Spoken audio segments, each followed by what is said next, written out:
नमस्कार, मैं रिया और आप देख रहे हैं डॉक्टर साहिब। आज हम लंग्स इन्फेक्शन के बारे में बात करने वाले हैं और इस विषय में हमारे साथ जानकारी साझा करने के लिए मौजूद है डॉक्टर बी.के. चौधरी। डॉक्टर साहिब पटना पीएमसीएच में एसोसिएट प्रोफेसर रेस्पिरेटरी मेडिसिन है, साथ ही जाने माने फिजिशियन भी है। तो डॉक्टर साहब, बहुत बहुत स्वागत है आपका हमारे चैनल में। बहुत बहुत धन्यवाद। आज हम आपसे लंग्स इन्फेक्शन के बारे में जानने वाले हैं, क्योंकि ये भी एक बहुत बड़ी समस्याएँ है। तो किस तरीके से लोग इससे प्रभावित हो सकते हैं? देखिए, लंग एक बहुत ही इम्पॉर्टेंट ऑर्गन है बॉडी का। एक जोड़ा भगवान ने दिया है, एक स्पेयर दिया है। तो दोनों लंग्स के बीच में हार्ट है और लंग्स बड़ा इम्पॉर्टेंट वाइटल ऑर्गन है, क्योंकि ये रेस्पिरेशन जो हम श्वास की क्रिया है हमारी चल रही है, सांस ले रहे हैं, लंग्स के द्वारा ऑक्सीजन को, फ्रेश ऑक्सीजन को अंदर लाना है और अंदर से जितनी भी गंदगी है वो कार्बन डाइऑक्साइड के रूप में उसको बाहर निकाला जाता है। तो लंग का बड़ा वाइटल और इम्पॉर्टेंट फंक्शन है। अब ये लंग बीमार न पड़े, इसके लिए बहुत सारे प्रोटेक्टिव मैकेनिज्म जो है भगवान ने सिस्टम बना के दिया है। लेकिन उसके बावजूद कई बार ऐसा तो कि लंग्स के, फेफड़ा के बहुत सारे संक्रमण हो जाते हैं, इन्फेक्शन हो जाते हैं, जो कि बहुत ही कॉमन, खासकर हमारे ये डेवलपिंग कंट्रीज़ लाइक इंडिया और बाकी अन्य कई देशों में हो जाता है। तो पहला तो मेरा मशवरा ये होता है कि आप आदमी हेल्दी रहिए, आदमी अपनी इम्यूनिटी बढ़ाए। जिनकी इम्यूनिटी कम जाती है वो ज़्यादा इन्फेक्शन होने की संभावना होती है।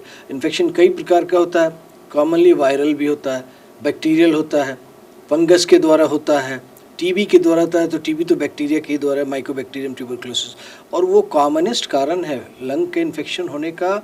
आज विश्व में 800 करोड़ आबादी है, जिसमें से लगभग 250 करोड़ को टीबी संक्रमण है, और उसमें से लगभग 50% के लोग जो हैं वो बड़े क्रिटिकली इल होते हैं, जिनका कोई बहुत अच्छा सा फॉलोअप नहीं होता है। तो प्रथम लंग इन्फेक्शन में जो सबसे इम्पोर्टेंट इन्फेक्शन है, जो क्रॉनिक है, एक्यूट और क्रॉनिक दो सिरे में बांट दें, तो एक्यूट में तो कई बार छोटा मोटा फ्लू भी होता है, इन्फ्लुएंजा इन्फेक्शन होता है, या निमोनिया होता है, या और भी कई प्रकार का होता है। हम लोग एक एक करके डील करेंगे, लेकिन वो सब इन्फेक्शन होता है। लेकिन सबसे इम्पोर्टेंट था क्रॉनिक में TB, tuberculosis. Tuberculosis one of the commonest infection है आज के डेट में। या फेफड़ा में जैसे एक फेफड़ा फूल गया, सीओपीडी नाम की एक बीमारी होती है, क्रॉनिक ऑब्स्ट्रक्टिव पल्मोनरी डिजीज़, उसमें इन्फेक्शन सुपराइटल लंग में हो जाता है। तो आज के डेट में मृत्यु का प्रथम कारण है heart disease, coronary artery disease, दूसरा है कैंसर, और तीसरा सीओपीडी हो गया है। तो सीओपीडी में भी कब हुआ है? जब वो इन्फेक्शन हो जाता है, संक्रमण हो जाता है, बार बार संक्रमित हो रहा है, किसी की इम्यूनिटी बहुत कम है, या पॉवर्टी एक कारण है, पूरे देश के लिए बहुत बड़ा बर्डन है। तो इसलिए हम लोगों को एक्सप्लेन करना है, लोगों को बताना है, इम्यूनिटी बढ़ानी है। लंग संक्रमण में सबसे इम्पोर्टेंट आज के डेट में जो क्रॉनिक है वो ट्यूबरकुलोसिस है, जिस पर लोगों को जागरूक बनाना है, क्योंकि टीबी कई प्रकार का होता है, और टीबी आसानी से ठीक होने वाला भी है, और जट्ठा टीबी भी होता है। सांस की समस्याएं इसमें भी होती होंगी, तो किस तरीके से लोग समझे कि उन्हें लंग से जुड़े इन्फेक्शन हुई है? देखिए, मूलभूत तरीके से जो रेस्पिरेटरी सिस्टम, जो श्वसन जो भाग है, इसके लक्षण होते हैं 4-5 होते हैं। 5 इंपॉर्टेंट है। अगर वो 5 है तो जो क्लिनिशियन है, जो डॉक्टर है, या जो मरीज़ है, या जानकार लोग वो जाने। जैसे पहला ब्रेथलेसनेस, सांस फूल रहा है अगर। दूसरा coughing, coughing is the commonest symptom. खांस रहा है कोई व्यक्ति अगर, तो वो कॉमन सबसे इम्पोर्टेंट लक्षण है कफिंग। पूरे विश्व में कोई भी डॉक्टर के चैम्बर में आने वाला सबसे इम्पोर्टेंट सिम्टम है कफिंग। कफिंग, खांसना जिसको कहते हैं। दूसरा सांस फूलना। तीसरा कफ में स्पूटम आना। तीसरा बलगम आना कफ में, जिसको कफ आम भाषा में लोग बोलते हैं, कफ वो नहीं, स्पूटम है, वो बलगम है। या चौथा में ब्लड, हिमाप्टिसिस कहते हैं उसको, ब्लड आ गया खून में। या स्ट्राइडर हो गया, आवाज़ आ रही है। तो ये 5 लक्षण में से कोई भी लक्षण अगर आ रहा है, साथ में बुखार हो रहा है, तो समझिए कि लंग का इन्फेक्शन हो रहा है। किस तरीके के लोगों में अगर ये लंग्स इन्फेक्शन हो रहा है, तो किस तरीके के लोग ज़्यादा प्रभावित हो सकते हैं? अगर उम्र की बात कर ले, या फिर लोग जो गलत खान पान रखते हैं, उस टाइप के लोग? देखिए, ये 2 एक्सट्रीम्स ऑफ एज जो होता है ना, जो बच्चे होते हैं एकदम छोटे, या एकदम बुजुर्ग होते हैं 65-70 ईयर्स के ऊपर में, तो 65 को कट ऑफ दिया गया है।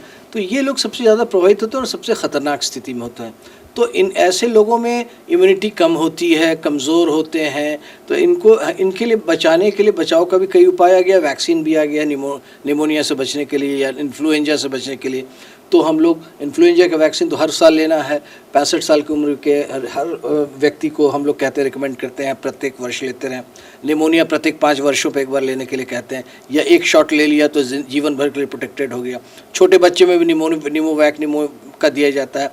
तो ये विश्व में प्रथम कारण है आज के डेथ का। छोटे बच्चों में मॉर्टेलिटी का कॉमनेस्ट कारण है लंग इन्फेक्शन, फेफड़ा का इन्फेक्शन, निमोनिया होता है उसको। छोटे बच्चे को कई प्रकार से इन्फेक्टेड लंग में हो जाता है, उसकी मदर पहचान नहीं पाती, उसके बच्चे वो सीरियसली लेते नहीं है लोग। जब वो बीमारी बढ़ जाती है तब डॉक्टर के पास जाते हैं। एक्यूट ब्रोंकियोलाइटिस एक वायरस के द्वारा होता है, उसका भी वैक्सीन आता है। तो अगर वो हो गया, बच्चा अगर रोना कम कर दिया, खाना छोड़ दिया, बहुत सुस्त हो गया और सांस फूल रहा है, तो सांस बोलेगा नहीं कि हमारा सांस फूल रहा है। आप वॉच करेंगे तो उसके, जिसको आके आम भाषा में देहाती लोग पंजड़ा मार रहा है कहते हैं, तो इम्पॉर्टेंट है तुरंत डॉक्टर के पास रश कीजिए, दिखाइए, एक्सरे होगा, जांच होगा, दवा चलेगी। तो an ounce of prevention again is better than pound of cure. तो आप शुरू में ही अगर उसको पकड़ लेंगे तो आप डॉक्टर के पास जाएंगे तो बच के लौट सकते हैं। नहीं तो नेग्लिजेंस होता है और बहुत लोग समझ नहीं पाते हैं, और कम से कम ये इस देश में इस तरह का भी बहुत लोगों को जागरूक नहीं हुए, गांव में देहात में ऐसे लोगों को जागरूक बनाना है। क्योंकि छोटे बच्चों में इन्फेक्शन होने की वजह से मृत्यु दर सबसे ज़्यादा पूरे विश्व में है, वो रेस्पिरेटरी इन्फेक्शन और पेट का इन्फेक्शन है। अब 65 के ऊपर जो एडल्ट हैं उनको तो देखने वाले बहुत लोग होते हैं, उनमें सरक जाने का डर रहता है। तो निमोनिया का वैक्सीन देने से सरक भी जाएगा तो फेफड़ा में भी जाएगा, तो वो सीवियरिटी इन्फेक्शन की नहीं होगी। तो इसलिए ये 2 एक्सट्रीम एज है जिसको देखना है। तीसरा, इम्यूनो कॉम्प्रोमाइज लोग हैं, जैसे डायबिटिक हैं, जैसे HIV जिनको हो गया है, जैसे कोई ब्लड कैंसर है, लिम्फोमा है, ऐसे लोगों में ये इन्फेक्शन संक्रमण होने की संभावना अधिक होती है और सीवियरिटी ज़्यादा होने की संभावना होती है। ये ऐसे लोगों को विशेष ध्यान देने की ज़रूरत है।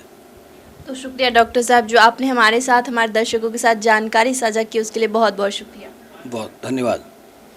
तो आप डॉक्टर BK चौधरी को सुन रहे थे, जिन्होंने हमारे साथ लंग्स इन्फेक्शन के बारे में जानकारी साझा की है। इस विषय में आप क्या राय रखते हैं, हमें कमेंट कर ज़रूर बताएं। चैनल को सब्सक्राइब करें, फेसबुक पेज को लाइक करें। वीडियो देखने के लिए आपका शुक्रिया।